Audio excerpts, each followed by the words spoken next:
Muslim wajib selalu mengingat Allah. Jadi setiap Muslim wajib selalu mengingat Allah. Setiap Muslim wajib selalu mengingat, atau bahasa Arabnya zikir kepada Allah, dalam arti bahwa dia selalu menyadari bahwa dia adalah ciptaan Allah dan bagian dari ciptaan Allah yang lebih besar dan lebih luas, yaitu bumi dan alam raya.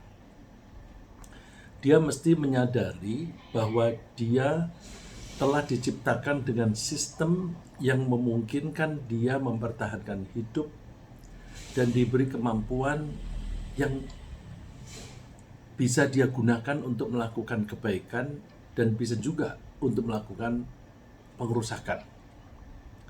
Dia juga mesti menyadari bahwa dia hanyalah bagian kecil dari alam raya yang telah Allah ciptakan dengan sistem yang komprehensif dan terintegrasi, sehingga alam raya ini tetap lestari meskipun usianya diperkirakan sudah mencapai puluhan miliar tahun. Ya, jadi kita ini hanyalah bagian kecil dari ciptaan Allah yang lebih besar, yaitu bumi dan seisinya dan bahkan alam raya. Allah menciptakan alam raya ini dengan sistem yang terpadu, dan kita bagian dari sistem yang terpadu tadi. Berarti sistem yang ada di dalam diri kita, di dalam tubuh kita, di dalam jiwa kita, sistemnya itu merupakan subsistem, ya, merupakan bagian dari sistem yang lebih besar. Oleh karena itu, kita mesti menyadari bahwa posisi kita di hadapan Allah itu sangat kecil, dan kita bagian yang diatur oleh Allah. Allah mengatur itu dengan sistem yang komprehensif dan terintegrasi, sehingga alam raya ini bisa lestari sampai dengan sekarang. Dengan menyadari posisi yang demikian, dia diharapkan bisa, maksud saya setiap orang, ya, dengan menyadari posisi yang demikian, dia diharapkan bisa menempatkan diri pada posisi yang tepat dalam kaitannya dengan Allah sebagai pencipta dan dalam kaitannya dengan makhluk lainnya yang saling berinteraksi dan saling mempengaruhi. Jika dia bisa menempatkan diri pada posisi yang tepat, maka dia akan bisa bertindak yang tepat, ya. Jadi kalau kita masing-masing bisa menempatkan diri pada posisi yang tepat dalam kaitannya dengan Allah dan dalam kaitannya dengan makhluk lain, maka kita akan bisa bertindak dan berperilaku yang harmonis antara kita dan Sang Pencipta Allah, dan antara kita dan makhluk lain. Perilaku yang harmonis macam ini akan membuat kita hidup tentram dan bahagia, dan makhluk yang lain pun tidak merasa terancam oleh kita. Sebaliknya, jika kita tidak bisa menempatkan diri pada posisi yang tepat dalam kaitannya dengan Allah dan dalam kaitannya dengan makhluk lainnya, maka kita akan hidup sengsara, dan makhluk lainnya pun akan merasa dirugikan. Oleh karena itu, kita harus selalu melatih diri untuk menjaga hubungan baik dengan Allah Sang Pencipta, terutama dalam memposisikan Allah itu sebagai Tuhan yang mengatur alam semesta, yang memanage, yang mengkontrol seluruh isi alam raya, dan kita memposisikan diri kita sebagai seorang hamba yang harus tunduk patuh kepadanya, dan kita memperlakukan makhluk lainnya dengan baik. Ini sesuai dengan firman Allah, وَاذْكُرْ رَبَّكَ فِي نَفْسِكَ تَضَرُّعًا وَخِيفَةً tadarru'an wa khifatan wa dunal jahri minal qawli bil ghuduwi wal asal wa la takum minal ghafilin. Dan ingatlah Tuhanmu. Ada yang menerjemahkan sebutlah Tuhanmu. Saya cenderung mengartikan tidak hanya sekedar menyebut, tapi pikiran dan hati ingat kepadanya. Jadi, dan ingatlah Tuhanmu dalam hatimu dengan merendahkan diri dan rasa takut, dan tidak mengeraskan suara. Artinya kita ketika berbicara dengan Allah tidak usah pakai suara yang keras, baik di waktu pagi dan petang. Dan janganlah kamu termasuk orang-orang yang lalai. Ya, jadi di kalimat ini, di ayat ini ada perintah supaya kita ingat kepada Allah siang malam, pagi petang. Dan ada larangan kita tidak boleh lalai. Berarti zikir itu wajib. Wajib itu kalau kita jalani kita dapat pahala, kalau kita tidak menjalani kita dosa. Jika kita selalu berusaha mengingat Allah dan berperilaku yang tepat, maka Allah akan memperhatikan kepentingan kita. Allah menyebutnya fadhkuruni adzkurkum washkuruli wala takfurun. Karena itu ingatlah kamu kepadaku. Kita ingat kepada Allah dalam pengertian yang saya sebutkan tadi. Kita mengingat Allah dengan menyadari posisi kita sebagai makhluk, bagian dari makhluk yang lain, dan kita diatur oleh Allah, kita menghormati Allah, dan bahkan menyembah kepada Allah. Nanti adzkurkum, aku akan ingat kepadamu. Nah, ingatnya Allah kepada kita itu, ini kiasan ya. Karena kalau kita ingat itu kebalikannya lupa. Allah tidak pernah lupa. Jadi ingatnya Allah itu berarti Allah akan memperhatikan kepentingan kita. Kalau kita selalu ingat Allah, maka Allah akan memperhatikan kepentingan kita. Nah, kalau memperhatikan kepentingan kita, berarti kebutuhan kita itu akan dipenuhi oleh Allah. Washkuruli, dan bersyukurlah kamu kepadaku, wala takfurun, kamu jangan mengingkari kenikmatan itu. Jadi kita bersyukur karena kita telah diberi kehidupan, diberi kesehatan, diberi kelengkapan tubuh kita dan sebagainya, semuanya gratis. Dan kita bisa memanfaatkan diri kita ini untuk menikmati sesuatu. Misalnya kita diberi mulut, ada lidah yang punya syaraf, bisa merasakan asin, pahit, manis dan sebagainya, sehingga kita bisa memanfaatkan mulut kita untuk menikmati makanan yang diciptakan oleh Allah. Jadi kita mesti selalu ingat, oleh karena itu kapanpun kita memanfaatkan pemberian Allah itu, kita mesti bersyukur kepada Allah. Begitu kita makan, terima kasih Allah, Engkau telah memberi aku saraf yang sehat, yang sensitif, dan Engkau memberi aku makanan yang lezat. Ketika kita menggunakan mata kita melihat pemandangan alam saja, indah sekali. Kita tidak akan bisa menikmati itu kalau Allah tidak memberi kita mata. Dan kita tidak bisa melihat keindahan itu kalau Allah tidak membuat alam ini indah. Jadi kita setiap kali memanfaatkan fasilitas atau pemberian Allah, kita mesti bersyukur. Terima kasih Allah, Engkau memberi aku mata yang sehat, sehingga aku bisa menikmati pemandangan alam yang indah ini. Begitu pula telinga kita, begitu kita mendengar bacaan Al-Quran yang dibaca dengan pas, enak sekali didengar. Nah, terima kasih Allah, Engkau telah memberi aku telinga yang sehat dan pikiran yang sehat, sehingga aku bisa menikmati bacaan Al-Quran ini. Ya, sebenarnya istilah zikir itu artinya mengingat.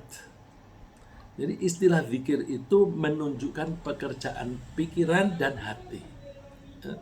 Pikiran dan hati. Tapi istilah tersebut difahami secara luas di kalangan masyarakat sebagai penyebutan. Zikir lalu terus menyebutkan sebagai pekerjaan lisan. Sehingga kata zikir sering diartikan sebagai menyebut asma Allah di mulut. Ya. Kalau kita fahami kata zikir sebagai mengingat pakai pikiran dan pakai perasaan, maka penyebutan asma Allah dengan lisan itu hanya merupakan manifestasi atau perwujudan dari apa yang berkembang di pikiran kita dan ada di perasaan kita. Begitu kita merasakan hati tentram, kita alhamdulillah. Ya. Ucapan alhamdulillah kita ini hanya cerminan dari apa yang ada di pikiran dan di hati kita. Jadi bukan hanya alhamdulillah, alhamdulillah, alhamdulillah, baca alhamdulillah 100 kali, tapi hanya di lisan saja. Enggak. Jadi zikir itu berangkatnya dari pikiran dan perasaan, kita mengapresiasi pemberian Allah, kemudian kita terucap alhamdulillah. Nah, jadi lisan itu manifestasi dari apa yang ada di pikiran dan di hati. Jika zikir diartikan demikian, maka kita bisa menerapkan perintah Allah untuk selalu berzikir sebanyak-banyaknya pada saat kita bekerja. Bukankah Allah menyuruh kita itu zikir pada saat bekerja?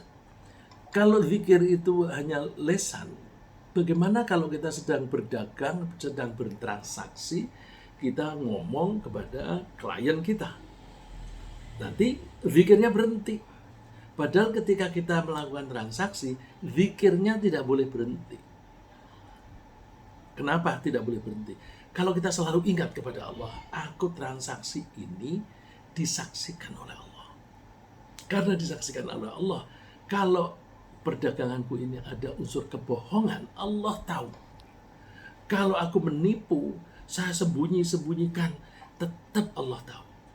Jadi zikir yang penting itu di pikiran dan di hati. Sehingga kalaupun kita sedang berbicara kepada orang lain, kita tetap zikir. Kita ketika berbicara pada orang lain, kita merasa kata-kataku ini didengarkan oleh Allah. Kalau kata-kataku ini menusuk hati teman, Allah tahu. Ya, oleh karena itu Allah memerintahkan kita zikir itu meskipun kita dalam keadaan kerja, seperti setelah kita sholat Jumat, ini sholat Jumat atau sholat apapun, ya, sholat Jumat ini karena konteks ayat ini turunnya mengenai sholat Jumat. فَإِذَا قُضِيَتِ الصَّلَاةُ فَانْتَشِرُوا فِي الْأَرْضِ وَابْتَغُوا مِنْ فَضْلِ اللَّهِ وَاذْكُرُوا اللَّهَ كَثِيرًا لَعَلَّكُمْ تُفْلِحُونَ. Ketika sholat sudah ditunaikan, sudah diselesaikan, maka silahkan kalian bertebaran di muka bumi dan carilah karunia Allah. Mencari karunia Allah ini apa saja karunia dari Allah? Bisa mencari ilmu, bisa mencari penghasilan uang. Itu semuanya karunia dari Allah. Nah, ketika kita maaf Ustaz, suaranya naik turun. Suaranya naik turun. Kadang bagus. Baik. Kalau saya seperti ini lebih baik. Nah, itu bagus Ustaz. Ya. Maaf, jadi ketika sholat diselesaikan, kita dianjurkan oleh Allah bertebaran di muka bumi untuk bekerja apa saja dalam rangka mencari karunia Allah. Karunia Allah itu bisa dalam bentuk penghasilan uang, bisa penghasilan ilmu, bisa juga kita memetik buah untuk dimakan. Semua karunia Allah. Wadhkurullah, sambil mengingat Allah katsira, banyak-banyak. Ya, jadi berarti zikir itu tidak boleh berhenti ketika kita sedang aktif mengerjakan sesuatu. La'allakum tuflihun, agar kalian itu beruntung. Nah, kalau kita dalam pikiran dan perasaan, di dalam situ ada argumentasi, artinya berkecamuk argumentasi di dalam pikiran kita mengenai suatu kejadian. Ada suatu kejadian, kemudian kita menangkapnya, lalu kita pikir, apa ini artinya? Lalu kita mencoba menafsirkan, akhirnya sampai kepada kesimpulan dan penilaian.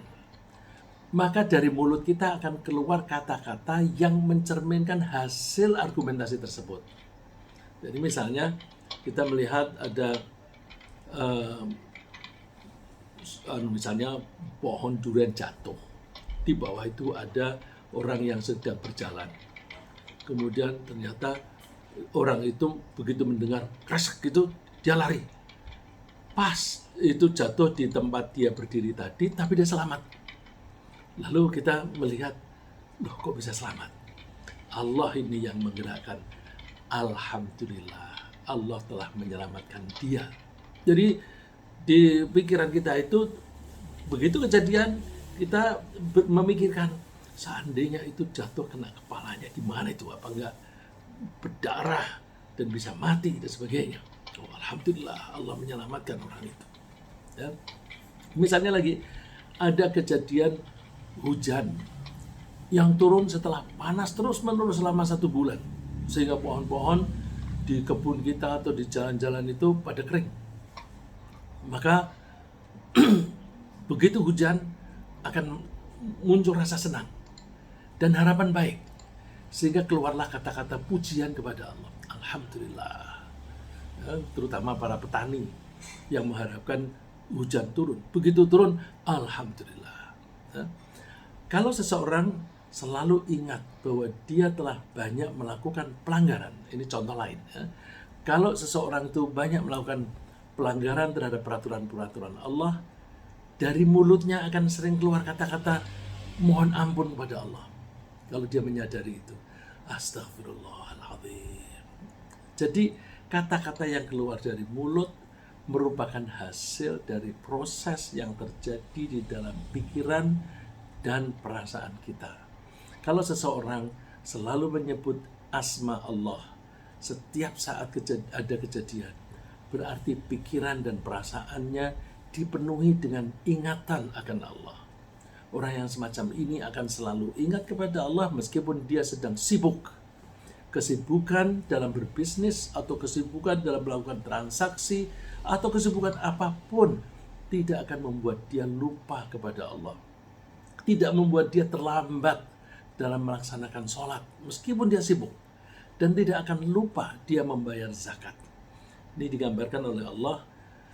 Rijalul la tulhihim tijaratu wala bay'un an dzikrillahi wa iqamis salati wa ita'iz zakah. Yakhafuna yawman tataqallabu fihi al-qulub wal absar. Mereka adalah laki-laki yang atau orang-orang ya. Ini kalau bahasa Arab itu dibilang laki-laki itu mencakup juga perempuan. Jadi coba kita menerjemahkan orang-orang. Orang-orang yang tidak dilalaikan oleh perniagaan dan tidak pula oleh jual beli. Tidak lupa dari mengingat Allah. Dan akan mendirikan sholat dan akan membayarkan zakat. Mereka takut kepada suatu hari yang di hari itu hati dan penglihatan menjadi guncang. Ini artinya hari kiamat, ketika terjadi kehancuran atau sebelum hancurnya bumi ini, itu ada gejala-gejala, misalnya matahari terbit dari barat, mata menjadi terbelalak-belalak, bumi goncang, wah orang menjadi bingung dan takut. Itu dahsyat sekali. Nah, mereka tidak akan lupa kepada Allah meskipun mereka sibuk, karena mereka takut akan diminta pertanggungjawaban setelah hari kiamat. Orang yang semacam inilah yang selalu ingat kepada Allah meskipun dalam kesibukan apapun, yang bisa melakukan segala sesuatu hanya karena Allah. Jadi orang yang demikian itu melakukan apapun hanya karena Allah, berdagang karena Allah, dan bisa meninggalkan sesuatu hanya karena Allah. Ketika berteman misalnya, dia juga memilih orang-orang yang bisa menjalani kehidupan dengan tujuan yang sama, yaitu mencari ridho Allah. Dan dia menjauhi suatu tindakan juga karena Allah. Misalnya dia akan menolak tawaran penghasilan yang besar tapi haram. Mau nggak kamu ngerjakan ini? Gajinya besar. Tapi kalau dia tahu bahwa itu haram, dia tidak mau. tidak mau karena semata-mata takut kepada Allah. Jika dia adalah orang laki-laki yang kebetulan dirayu oleh wanita lain artinya bukan istrinya, yang bermartabat dan cantik sekali, dia akan dengan tegas menolak ajakan itu karena dia ingat dan takut kepada Allah. Seperti yang disebutkan oleh Rasulullah bahwa besok ada 7 kelompok orang yang mendapatkan naungan di padang mahsyar, yang pada saat itu tidak ada naungan kecuali naungan Allah. 7 kelompok itu imam atau pemimpin yang adil, pemuda yang tumbuhnya atau menjadi besar, menjadi dewasa selalu mengabdi kepada Allah, seseorang yang hatinya selalu bergantung pada masjid. Masjid itu bisa gedungnya masjid, bisa tempat sujud. Dan yang relevan dengan zikir ini, warajulani tahabba fillah, dan 2 orang yang ketika mereka mencintai satu dengan yang lain, itu cintanya karena Allah. Cinta di sini tidak harus cinta birahi, ya. Cinta di sini bisa berarti suka sama suka, tidak ada unsur birahi. Ketika berkumpul karena Allah, ketika mereka berpisah juga karena Allah. Dan seseorang laki-laki, idza warajulun ta'adhum ra'atun dzatu mansabin wa jamal, seorang laki-laki yang diajak berbuat haram oleh wanita yang mempunyai martabat dan cantik sekali, dia akan mengatakan, inni akhafullah, aku takut kepada Allah. Dan juga yang mendapatkan naungan, seseorang yang bersedekah tapi dirahasiakan, seolah-olah yang bersedekah tangan kanan, tangan kirinya tidak bisa melihat. Kemudian ini relevan lagi, warajulun dzakarallaha khalian fafadat ainah, dan seseorang yang ingat kepada Allah di tempat yang sepi atau dia sedang sendirian lalu berlinang air mata. Kalau nangis di masjid, itu masih diragukan apakah itu karena Allah atau karena pamer. Kita seringkali melihat orang begitu bicara di depan orang banyak, terus suaranya itu kayak sedih, dekat dengan Allah, terus menangis. Itu belum tentu. Nah, yang dapat naungan itu yang nangisnya itu ketika zikir kepada Allah sendirian. Dengan demikian, zikir yang sebenarnya adalah ingat kepada Allah yang bisa mengendalikan perilaku. Ya, saya ulang. Zikir yang sebenarnya adalah ingat kepada Allah yang bisa mengendalikan perilaku kita. Kalau belum sampai begitu, berarti kita masih perlu latihan lagi. Zikir yang hanya di mulut dan tidak diresapi itu masih belum mampu mengendalikan perilaku. Zikir yang bisa mengendalikan perilaku lah yang nilainya tinggi sekali. Lebih tinggi daripada sedekah emas, sedekah perak. Itu kalah tingginya dengan zikir yang bisa mengendalikan perilaku. Dan lebih tinggi zikir yang semacam itu daripada berjuang di jalan Allah sampai meninggal terbunuh di medan perang. Di jalan Allah, ya, perang yang di jalan Allah. Berarti mati syahid. Itu kalah dibanding dengan zikir yang bisa mengendalikan perilaku. Rasulullah SAW dikutip oleh Abu Darda sebagai mengatakan, ala unabbiukum bi khairi a'malikum wa azkaha 'inda malikikum wa arfa'iha fi darajatikum wa khairun lakum min infaqi adh-dhahabi wal fariq wa khairun lakum min an talqaw aduwakum fatadribu a'naqahum wa yadribu a'naqakum. Mau enggak aku beritahu kamu suatu amal yang paling bagus, amal yang paling suci di hadapan Allah, di hadapan Rajamu. Dan Allah mengangkat derajat kalian. Dan amal itu lebih bagus daripada kamu bersedekah emas dan perak, lebih bagus daripada kamu pergi melawan musuhmu, kamu membunuh mereka dan kamu pun akan terbunuh. Lalu mereka menjawab, bala, mau Rasulullah. Jawabnya singkat, zikrullahi ta'ala, ingat kepada Allah Ta'ala. Karena ini inti. Kita sholat intinya ya zikir. Kita baca Quran intinya zikir. Kita bersedekah intinya zikir dan sebagainya. Ya. Nah, untuk melatih diri agar kita bisa berzikir di pikiran dan di hati secara terus-menerus, kita lakukan zikir secara lisan sebanyak-banyaknya dan sesering-seringnya. Jadi lisan itu bukan tidak penting. Penting untuk melatih kita supaya merasuk ke pikiran dan ke hati. Ya. Rasulullah diminta nasihat oleh seseorang. Rasulullah, syariat Islam itu banyak sekali. Berilah aku perintah yang aku bisa menggantungkan diri pada itu. Jadi syariat itu ada sholat, ada puasa, ada sedekah. Yang mana yang bisa aku pegang sebagai gantungan? Jawabnya bukan sholat, bukan zakat, tapi la yazalu lisanuka radban min dzikrillahi azza wa jal. Tidak berhenti-hentinya atau selalu lisanmu itu basah dengan ingat atau zikir kepada Allah yang maha perkasa dan maha agung. Nah, ini berarti zikirnya pakai lisan. Rasulullah menyebut eksplisit lisanuk, lisanmu. Rotban basah. Basah ini artinya berarti terus menerus gitu. Ya, baru berzikir secara lisan saja pahalanya itu sudah besar. Coba sabda Rasulullah berikut ini.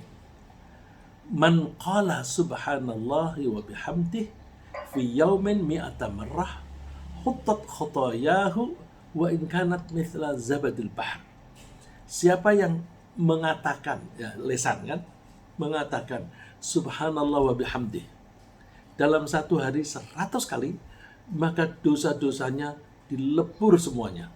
Meskipun dosa-dosanya itu sebanyak buih di seluruh lautan. Itu besar. Jadi lisan saja sudah besar. Apalagi kalau sudah masuk di pikiran dan hati yang sampai mengendalikan perilaku kita. Nah, agar latihan kita efektif hingga kita bisa selalu berzikir dengan pikiran dan perasaan dan agar pahalanya makin banyak, maka kesempatan yang baik adalah memperbanyak zikir secara lisan setiap waktu dan setiap kesempatan. Nggak usah dihitung. Sesering-seringnya, sebanyak-banyaknya. Kalau kita bilang 100, nanti pikiran kita tidak, misalnya alhamdulillah 100 kali. Pikiran kita tidak di alhamdulillah, tapi 1, 2, 3, 4. Nggak usah dihitung. Pokoknya sebanyak-banyaknya. Dan waktu digunakan sehabis-habisnya untuk zikir. Ya. Baik kita dalam keadaan berdiri, duduk, maupun tiduran. Baik siang maupun malam. Perintah Allah demikian. Ya ayyuhalladzina amanu dzkurullaha dzikran katsira wasabbihuhu bukratan wa asila. Hai orang yang beriman, ingatlah kamu, berzikirlah kamu kepada Allah banyak-banyak. Dan maha sucikanlah Allah baik di waktu pagi maupun petang. Jadi dari segi waktu kapan saja, dari segi kegiatan ya apapun yang kita lakukan. Karena kita bekerja atau istirahat atau apapun itu tidak lepas dari berdiri, duduk atau tiduran. Zikir bisa di saat kita sendirian dan juga bisa berjamaah. Jadi zikir sendirian boleh nggak? Boleh, bagus. Ini seperti hadis, kalimat yang terakhir dari hadis yang mengenai 7 kelompok yang mendapatkan naungan tadi. Ya. Wa rajulun dzakarallaha khalian fafadat ainah. Seseorang yang ingat kepada Allah sendirian lalu mengalir, air matanya mengalir, menangis. Dia tersentuh hatinya. Nah, ini justru zikir yang bagus sekali. Ya. Tapi mau kita zikir rame-rame bersama-sama boleh nggak? Boleh saja, boleh saja. Ya, misalnya ada jamaah zikir, silakan. Ya.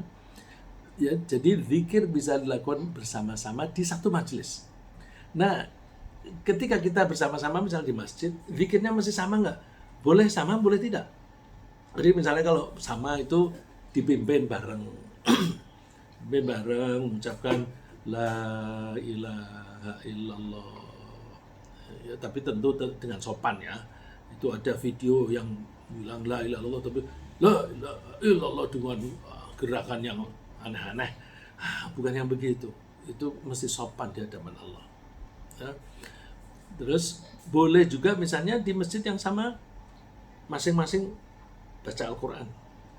Ya, di Bramangun di sini ada masjid yang setiap hari habis sholat subuh itu kira-kira 20 kurang lebih, kadang 20 lebih, kadang kurang sedikit, itu tinggal di situ.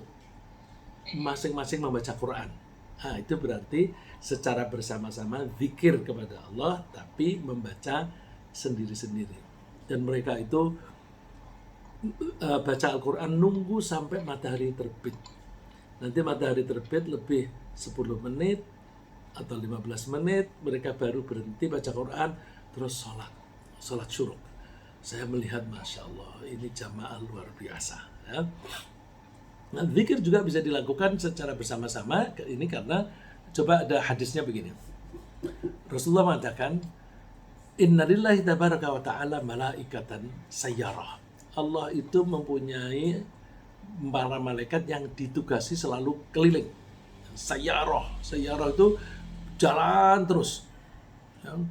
Terus mereka itu mencari majelis-majelis zikir. Jadi mereka ramai banyak sekali. Ada keliling begitu. Fa idza wajadu majlisan fihi dzikrun, begitu mereka mendapatkan ada satu majelis di situ disebut asma Allah, mereka manggil-manggil temannya. Sini. Ada kelompok zikir nih. Terus mereka berkerumun di situ. Dan sayapnya itu dilebarkan sampai memenuhi ruang antara orang-orang yang sedang berzikir dan langit. Ketika orang-orang yang zikir tadi sudah selesai, baru mereka bubar, lalu naik ke langit, lapor kepada Allah.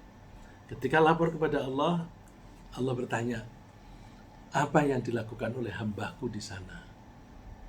Oh, ketika kami datang, mereka sedang bertasbih, sedang bertakbir, dan sedang membaca La ilaha illallah.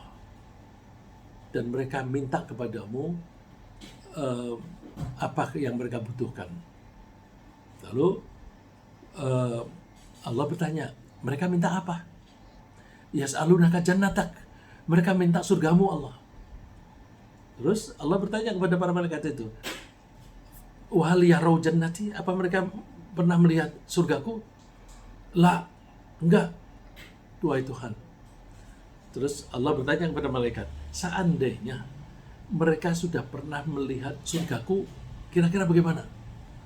Terus mereka jawab, wah tentu mereka akan minta lebih bersungguh-sungguh untuk masuk surga.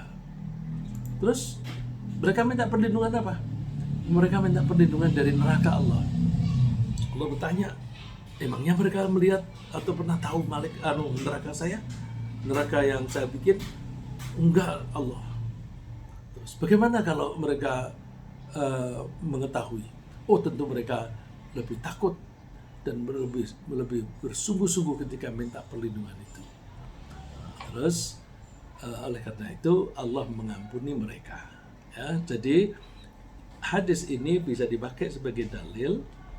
Hadis ini sahih, riwayat Muslim. Jadi bisa kita pakai pegangan. Zikir bersama-sama boleh. Ya, sendirian juga boleh. Cuma harus hati-hati, jangan ada maksud pamer. Ya. Pamernya yang tidak boleh, bersamanya boleh. Ya. Karena zikir itu adalah inti dari ibadah dan besar sekali pahalanya, maka ukuran besarnya pahala suatu amal, jadi misalnya sholat ya, sholat tahajud, pahalanya besar apa kecil, itu yang diukur zikirnya. Sholat yang di dalamnya zikirnya lebih banyak, pahalanya lebih besar. Tapi kalau sholat itu zikirnya lebih sedikit, ya pahalanya lebih kecil. Ya. Jadi bobot pahala seseorang melakukan suatu amal dipengaruhi oleh banyaknya kandungan zikirnya. Rasulullah ditanya oleh seseorang, ayyul jihadi a'zam ajro. Rasulullah, jihad, perang di jalan Allah, mana yang pahalanya paling besar? Jawabannya bukan perang Badar, perang Uhud, bukan. Tapi aktsaruhum lillahi tabaraka wa ta'ala dzikran. Orang yang berjihad, yang paling besar pahalanya adalah orang yang ketika berjihad itu selalu ingat kepada Allah. Bagaimana puasa yang lebih besar pahalanya? Jawabannya, yang ketika di waktu sholat lebih banyak zikir kepada Allah. Nah, ini bisa kita bayangkan kalau orang puasa satu hari mulai dari pagi tidur terus, nanti bangun sholat zuhur tidur lagi sampai maghrib. Pahalanya tentu beda dengan orang yang selama satu hari itu banyak zikir kepada Allah. Begitu pula sholat dan zakat, haji dan sedekah. Kullu dzalika wa Rasulullah SAW yaqul aktsaruhum lillahi tabaraka wa ta'ala dzikran. Demikian kata Rasulullah bahwa apapun yang dilakukan itu ukuran besar kecilnya pahala bergantung pada zikirnya.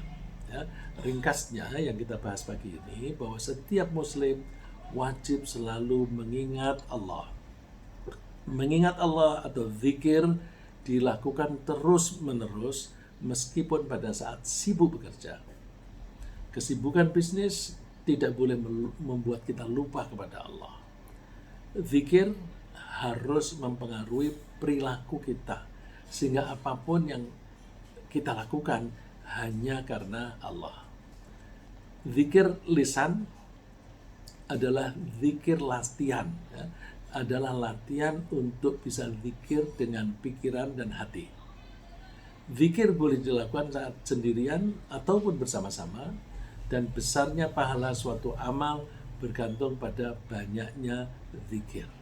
Demikian, semoga Allah membuat kita selalu ingat kepadanya. Amin.